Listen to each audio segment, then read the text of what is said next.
There's a moment in history when a single man walked away from everything, his home, his people, his comfort, even his own safety, because the truth he carried was too heavy to ignore.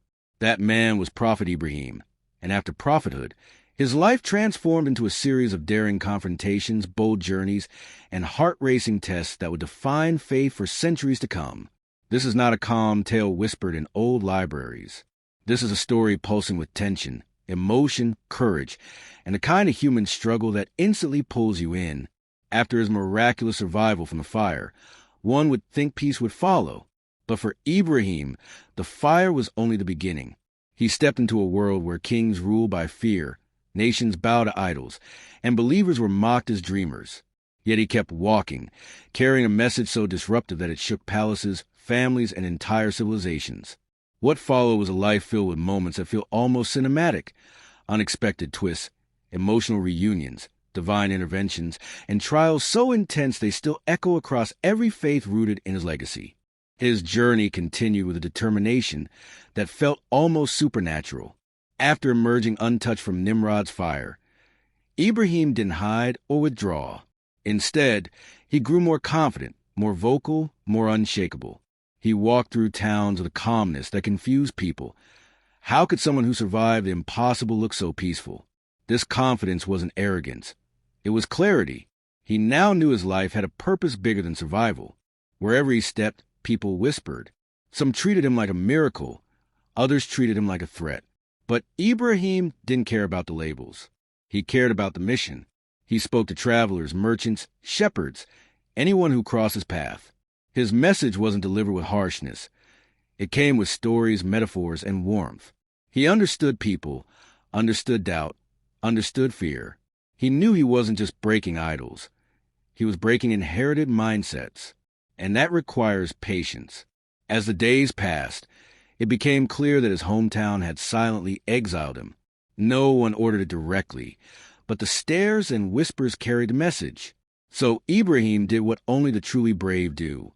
He left, not knowing where his feet would land next, but trusting the one guiding each step. Traveling through open deserts and foreign lands, Ibrahim wasn't just wandering. He was transforming. Each mile reshaped him into a leader whose strength didn't come from armies or wealth, but from conviction. The world around him was loud, chaotic, unpredictable, yet his heart stayed steady. He traveled with his loyal nephew, Lut, who believed in him with a sincerity that felt refreshing in a world full of skeptics. The two of them moved from land to land, often entering places where people worshiped the sun, the moon, carved stones, or rulers who demanded obedience like gods. Yet Ibrahim stayed polite, composed, almost disarmingly calm. His method wasn't to attack people's beliefs, but to nudge them into thinking. He would ask them simple questions. Does your God disappear at night? Can your idol hear you? Most didn't have answers. Some laughed it off. Others grew visibly uncomfortable. But few listened, truly listened, and those few were enough motivation for Ibrahim to continue. This wasn't a grand revolution. This was a slow, steady melting of old beliefs. His voice wasn't thunderous. It was persistent. And sometimes persistence is more dangerous than noise. His fame began spreading unintentionally. Not fame in a glamorous sense, but the kind that made kings curious and priests uneasy. People spoke about a man who challenged customs without fear, who walked with serenity that felt impossible, who survived a fire meant to annihilate him. One particular king, the infamous Nimrod, heard the rumors and demanded to meet this unusual man. The meeting felt like a scene straight out of dramatic film. The mighty king, surrounded by guards and dripping with arrogance, facing a humble traveler. Nimrod expected flattery, obedience, perhaps fear. But instead, he found a man who spoke to him like an equal. When Ibrahim calmly explained who Allah was, Nimrod, never one to accept being intellectually outmatched, responded with a claim that he too could give life and death. His proof was executing one prisoner and sparing another. Ibrahim didn't flinch. He simply said, Allah brings the sun from the east, bring it from the west. The room fell silent. Nimrod's ego took the hit, and though he refused to accept defeat, he could not dismiss Ibrahim's words. This moment marked the point where a king's pride met a prophet's truth, and the Prophet won without raising his voice. Leaving Nimrod city behind, Ibrahim continued traveling with a renewed sense of direction. He was no longer just spreading a message. He was escaping increasing hostility. People feared what they couldn't control, and Ibrahim had become unpredictable, a man whose very presence exposed a weakness of their beliefs. Alongside him was his wife, Sarah, whose loyalty and resilience matched his own. She had walked away from a life of comfort to support her husband's mission, and though their journey brought exhaustion and uncertainty, she never once questioned his path. They settled temporarily in Egypt, where their lives took another unexpected turn. The king of Egypt, known for his arrogance and impulsiveness, attempted to take Sarah into his palace. But when he reached for her, his hand froze, unable to move. Terrified, he begged her to pray for him to regain movement, promising not to touch her again. When she prayed, his hand was restored. He tried again, and again his hand froze. By the third attempt, the king surrendered, admitting he had never encountered anyone protected so fiercely by divine power. He released Sarah and even gifted her Hajar, a noble and gentle woman, whose presence would later become instrumental in shaping the destiny of nations. Returning to their travels, Ibrahim, Sarah, and Hajar formed a family bound not by convenience but by shared trials. Though they lacked a permanent home, they carried something far more valuable, a sense of purpose that guided them through every hardship. Their tents became temporary sanctuaries for weary travelers. Strangers would walk in tents and skeptical but leave lighter, encouraged by Ibrahim's words and Sarah's kindness. Yet privately, Ibrahim battled a silent ache. He and Sarah had no children. For years they prayed, waiting with patience, but time stretched without change. Sarah, sensing her husband's longing, made a heartfelt decision. She offered Hajar to him in marriage, so that he could experience fatherhood. It was a selfless choice, the kind that requires both humility and emotional strength. Not every woman could make such a sacrifice, but Sarah's heart was expansive. Soon after, Ibrahim and Hajar welcomed a son, Ismail. The joy that filled the tent was indescribable. Ibrahim held his son like a man holding a miracle. For a moment, life felt complete. But divine stories rarely stay peaceful for long. A new chapter was waiting, one that would test Ibrahim in ways deeper than he ever imagined. The next divine command came in a form that no father would expect. Ibrahim was instructed to take Hajar and baby Ismail to a barren, uninhabited valley, what we know today as Makkah. At the time, it was nothing but sand, heat, and silence. No water, no trees, no shelter.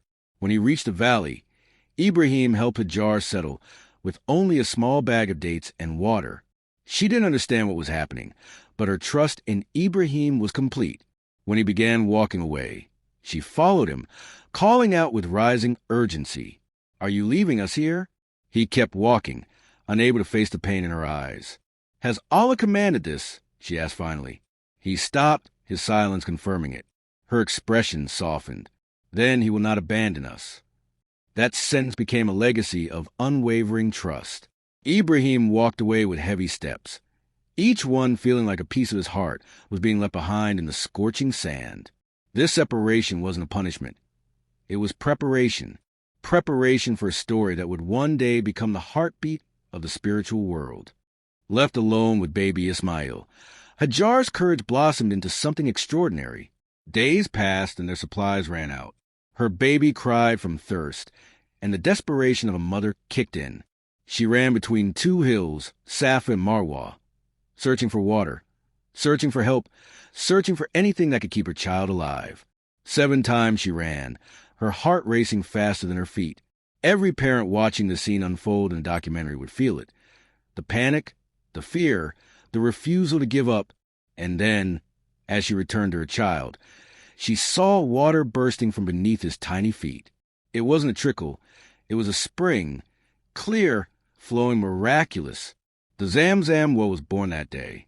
Hajar cried, laughed, and scooped the water with trembling hands. She called out to travelers in the distance, and soon the valley began attracting people. What was once barren land slowly transformed into a living settlement. Ibrahim didn't know it yet, but Allah was building the foundation of a future city, one that would one day host millions of hearts seeking God. Meanwhile, Ibrahim continued his mission in other lands. Yet the memory of Hajar and Ismail never left his thoughts. Every prayer carried their names. Every silent moment carried their faces. Years later, he was granted permission to return.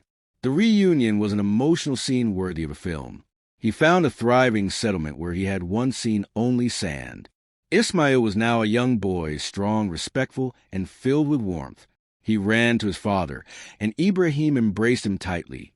Overwhelmed with gratitude, Hajar welcomed him with the smile of a woman who had fought fear and won. Their family felt whole again, but the journey was far from over. Ibrahim began teaching Ismail about worship, gratitude, and the purpose behind their trials. They prayed together, walked together, and rebuilt their bond. These were quiet years, years of healing and reconnecting, years that softened Ibrahim's heart and strengthened his spirit for what was coming next.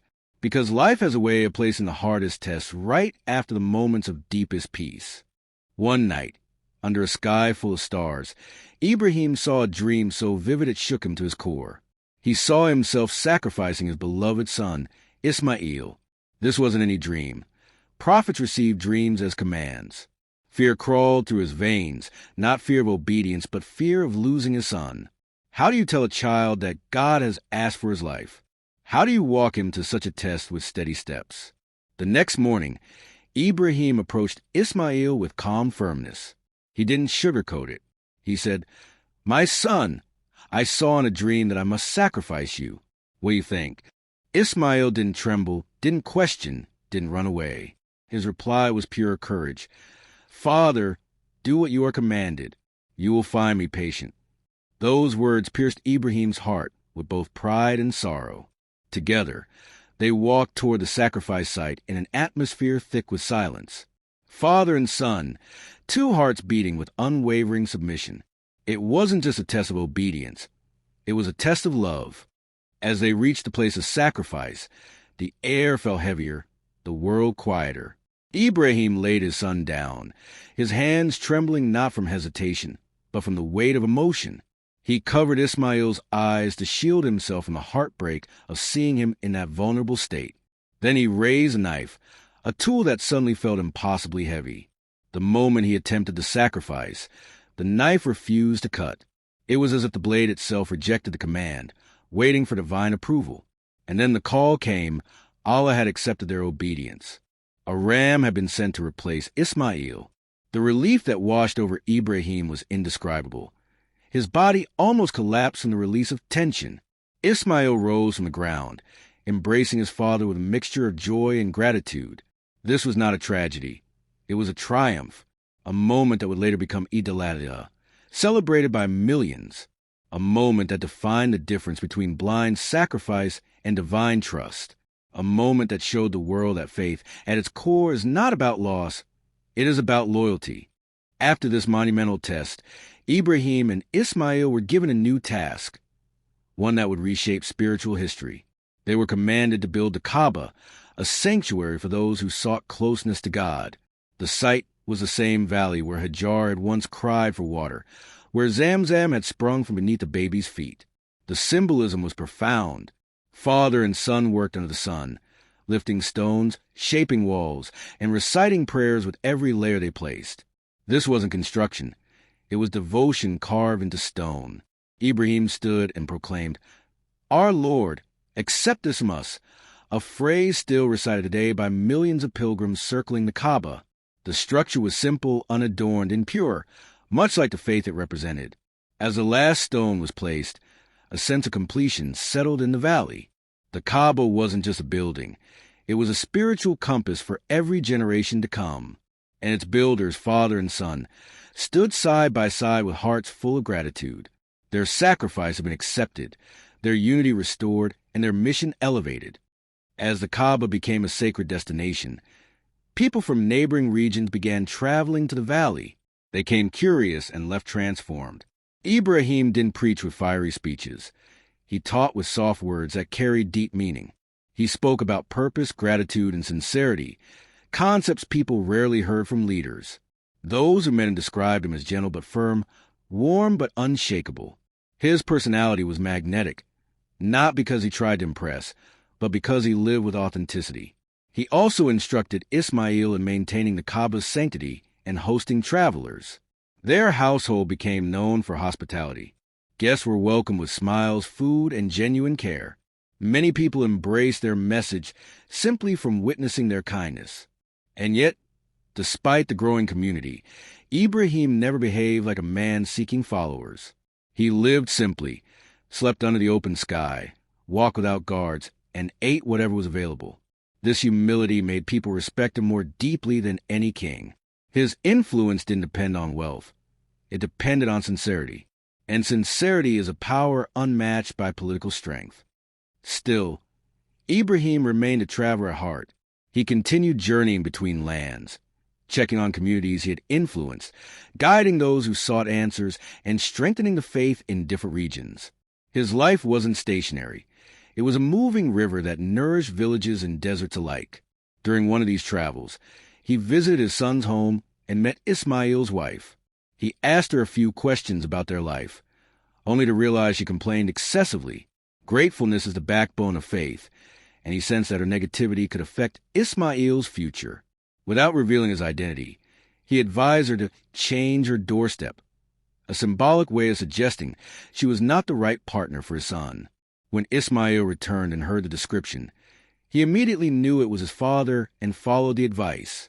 Later, Ismail married a woman who was patient, grateful, and supportive, traits that mirrored his father's. This episode wasn't about harsh judgment. It was about shaping the foundation of a family destined to lead generations. Ibrahim understood that a peaceful home builds strong character, and strong character builds strong nations. As the years passed, Ibrahim's reputation evolved into something legendary.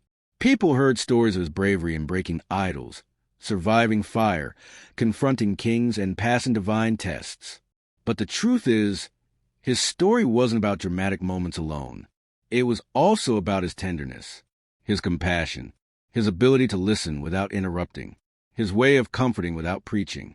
When people came to him with heartbreak, failed marriages, lost children, broken dreams, he didn't lecture them. He told them that even prophets feel sadness, even prophets cry, even prophets wait for answers. He normalized struggle in a way that modern audiences would find relatable. In a world where everyone expects quick results and instant gratification, Ibrahim's journey reminded people that life unfolds slowly, deliberately, beautifully. His story was living proof that even the greatest humans face obstacles, misunderstandings, loneliness, and loss. And yet, they rise. Not because life is easy, but because faith makes the impossible bearable. As the years passed, Ibrahim's reputation evolved into something legendary. People heard stories of his bravery in breaking idols, surviving fire, confronting kings, and passing divine tests.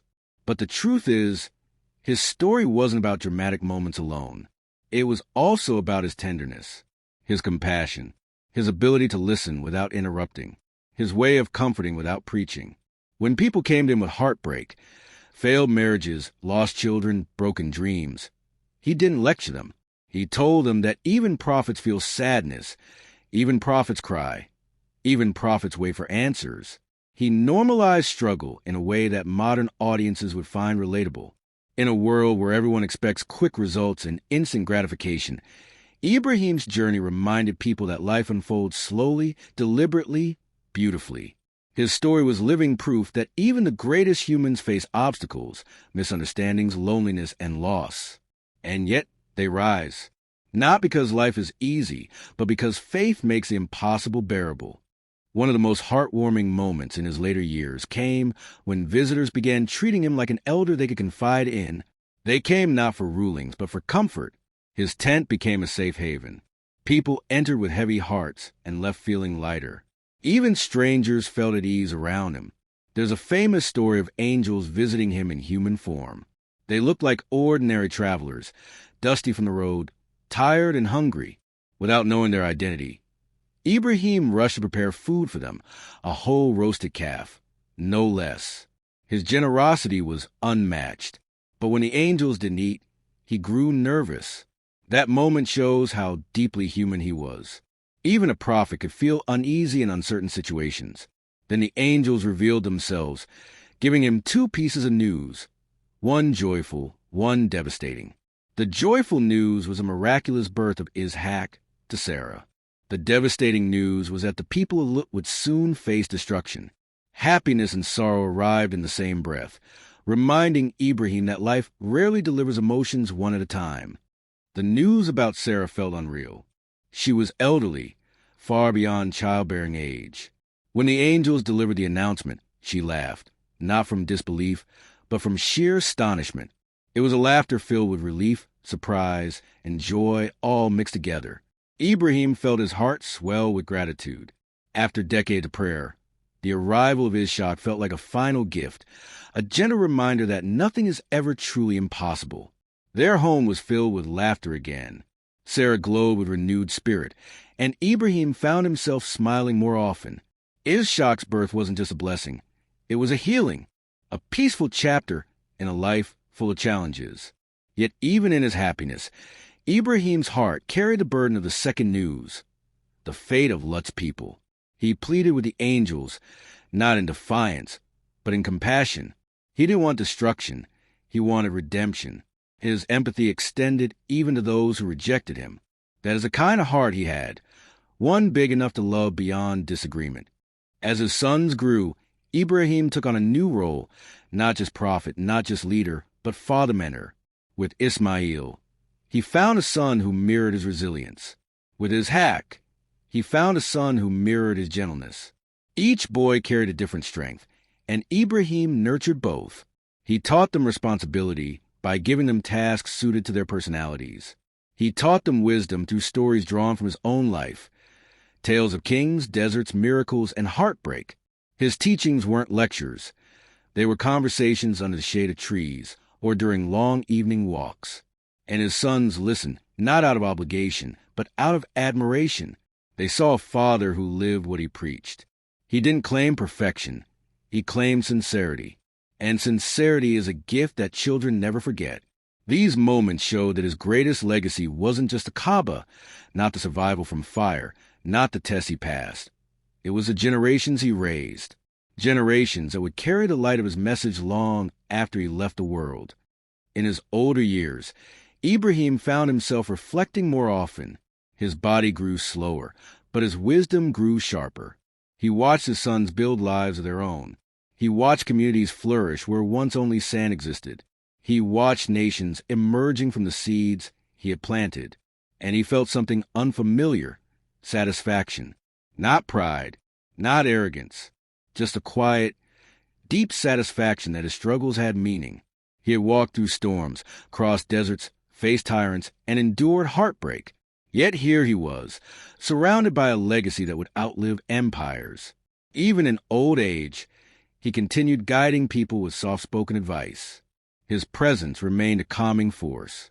His tent was still the first place people went when troubled, and his smile, gentle, warm, and wise, never faded. These final chapters of his life weren't action-packed, but they were rich in emotion and depth. They showed a man who had spent a lifetime in service finally sitting in the peace he had earned. As the community around the Kaaba expanded, Ibrahim saw people from different tribes arriving with curiosity. Some came seeking blessings. Others came skeptical, thinking the stories about him were exaggerated. But once they met him, skepticism melted. He wasn't dramatic, arrogant, or intimidating. He was approachable, warm, and attentive. He remembered names. He smiled often. He listened more than he spoke. These traits made his message irresistible. People trusted him not because they feared him, but because they felt seen by him. His tent became a place where the powerful and the powerless sat side by side. Leaders sought strategy. Mothers sought comfort.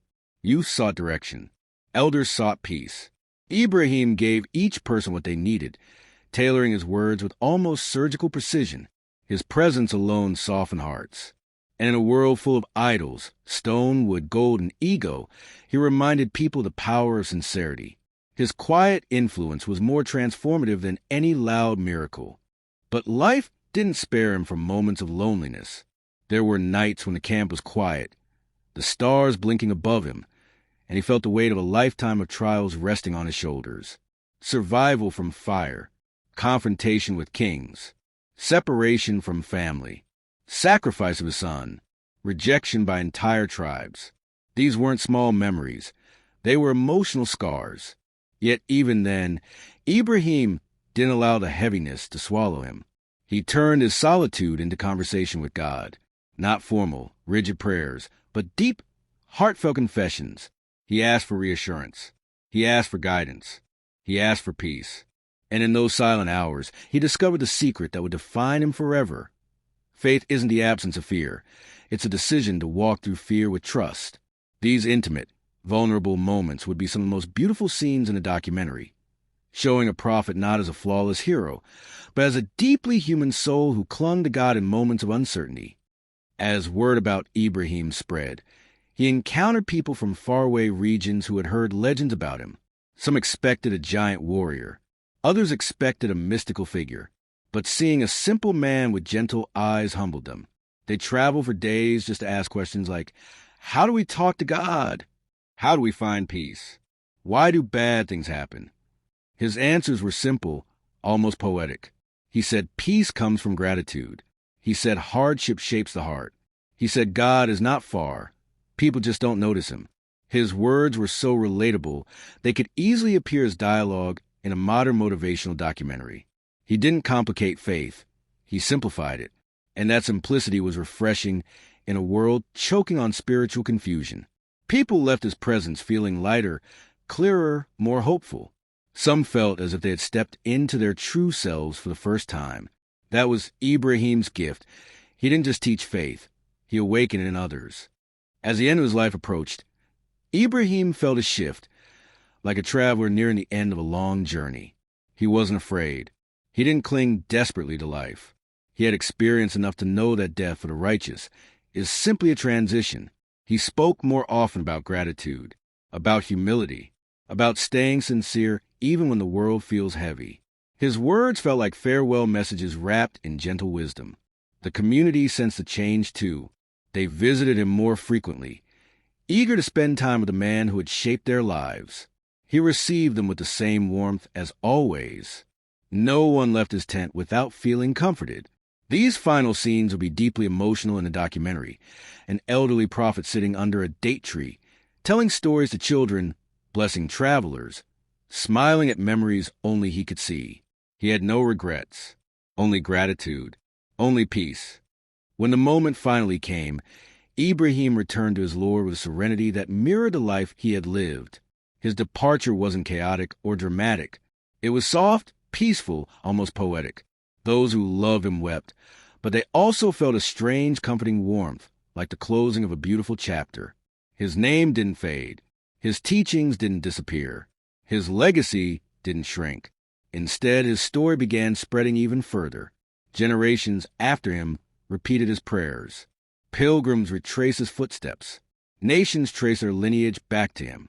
Every year, millions reenacted his test through rituals that symbolized sacrifice, trust, and devotion.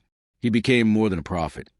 He became a father of nations, a symbol of unwavering commitment, a timeless example of humanity at its finest. And so, the story of Prophet Ibrahim after prophethood is not just a story. It's a journey through courage, heartbreak, triumph, and faith so fierce it reshapes civilizations. It's a story that begins with fire, unfolds across deserts, rises through tests, and settles into a legacy that refuses to fade. A story that feels grand yet deeply relatable. A story that entertains, inspires, and lingers long after the final scene fades to black. For anyone watching this documentary, one message stands clear. One person, armed with sincerity and conviction, can change the entire direction of humanity. That was Ibrahim's gift to the world, and it is a gift that continues to shine through every generation that remembers his name.